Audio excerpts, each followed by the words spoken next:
Okay, remember that they're changing my voice. This is an important video for my story playlist.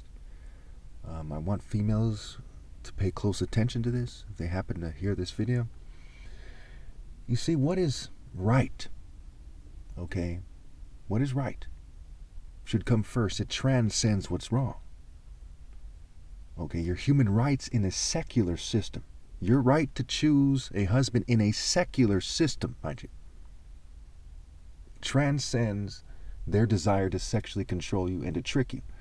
And the system should protect you from their coercion, from their trickery, from their covert drugging, fuming, technologies of control, their manipulation. And people should be there warning you, right? It takes a village to raise a child, male or female. They should be there warning you about what's going on in a way that's effective, that sinks in, that you take more seriously than other things. The most respectable people should be warning you in a way that's respectable. Now listen carefully here. I'd love to hear if you disagree. Because it is not right for attractive females as a group to shun the most righteous person ever possible with a universal scale. In that secular system, they should willingly submit to me, especially when I'm shunned. So for me to choose a suitable helper, a wife, someone I plan to marry one day. If it doesn't work out, I'll choose another one. I'm not going to change them like changing clothes or something. That's stupid. It's immature. It's pathetic. I'm not some kind of porn star or something. I want true love with all my being.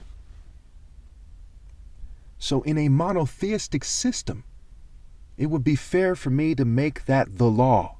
Now again, I'm pretty much 100% sure that we'll never have a monotheistic system here in my lifetime, and after I'm gone, they won't be a valid leader, so no one will ever be able to tell females, other than me, that they should submit to them because they're righteous or something. No.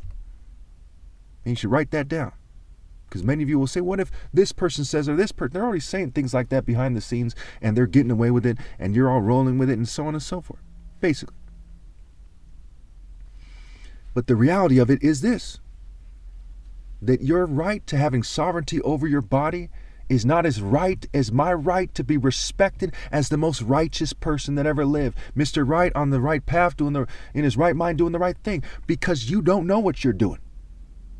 You're just doing it as you feel fit and as you see fit, or maybe you give in to your feelings of fear.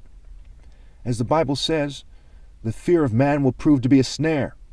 So you don't have sovereignty because you're slaves to the sin of being afraid of other people more than you're afraid of God, more than you're afraid of doing the wrong thing. So you don't have sovereignty because you're not wise enough to have sovereignty. And if you were wise enough to have sovereignty, you would willingly submit to me because that's what's right. And out of the mouth of the righteous comes the fruit of wisdom. Out of the actions of the righteous comes the fruit of wisdom.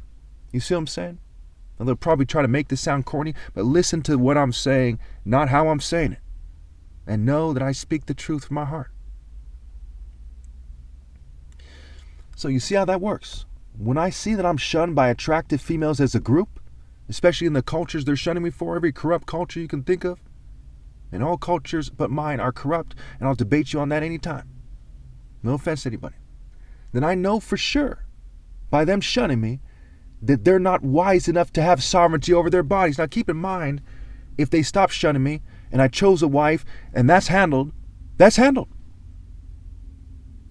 Now I have to tell from a different way. I have to use other methods to figure out if they're wise enough to have sovereignty or not. I have to figure out by their works.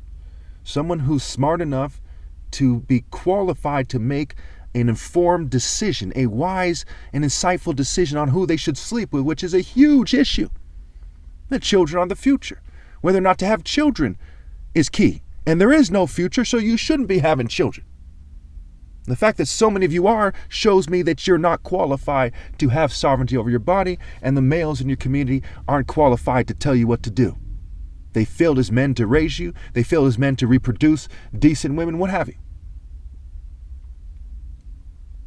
So again, a huge part of this story is females' resistance to my righteous control over them, and instead they let the wicked control them behind the scenes through the government, military, police, gangs, corporations, you name it. their families. They let the wicked, male and female, mostly male, in this mostly patriarchal society, from what I gather, the overwhelming amount of evidence shows us it's almost certainly a bunch of guys, white, Jew, and LGBT people in charge, that I'm sure of. But what the gender demographics are, I don't have down to a T, but it appears very patriarchal from my research. Okay.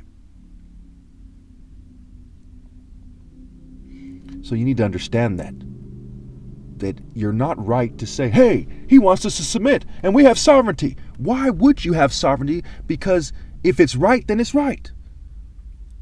But you people have proven bad judgment time and time again. You owe God and the world and your family and me much more than that. Much more than that. You owe God and I and society living the wisdom of submitting to a higher power, a more righteous being, and that is me. There is no other way to look at it. And part of doing what's right by everyone, including and especially females, is for me to insist on that. It shouldn't, it's overkill by all these people getting beat and raped, and you're marrying people who are raping your children and molesting children. You're dating people who are raping their stepchildren, right? It's their stepdad, or you're marrying somebody and they're the stepdad of the child that they're molesting. You're marrying these people who cheat me out of my right to lead. You prove time and time again that you make bad calls over a huge issue.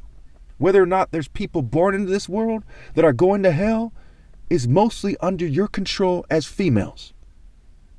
Whether or not you shun the most righteous person that ever lived is mostly under your control as females. You do not have to fear the oppressor, the racist white Jew and LGBT oppressor, or any other oppressor. They might not think of themselves as racist, but to reject Christ for not being from your patriarchal lines, okay, is scientific racism, and scientific racism is racism.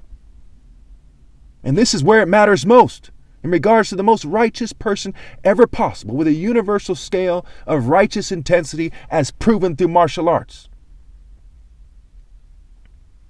If somebody came to you on the streets with a bag that you didn't know was inside of it and said, inside of this is expensive jewelry, give me $1,000, you can have the bag, would you go for it? No. If someone has proven logically that they have expensive jewelry and you wanted to buy that, and they give you a massive discount in a place where it made sense to do so, would you buy it? Yes, right? Drink water from my well. I am reliable. I have proven I'm right. Obey God through me. I am reliable. I have proven I'm right.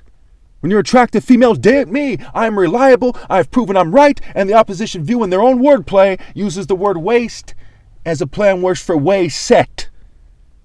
If you do not obey God through me, you waste your life. Even if you live to be 1,000,000 years old, it would be just as a sack of shit that lived to be 1,000,000 years old. A short righteous life is greater than a long wicked life. And by your families not telling you this by their actions, they don't love you. Your churches, they don't love you. Your corporations, your government, military, police, they do not love you. Or by their actions and their words, they would point you right to me, and they wouldn't take no for an answer. Thank you.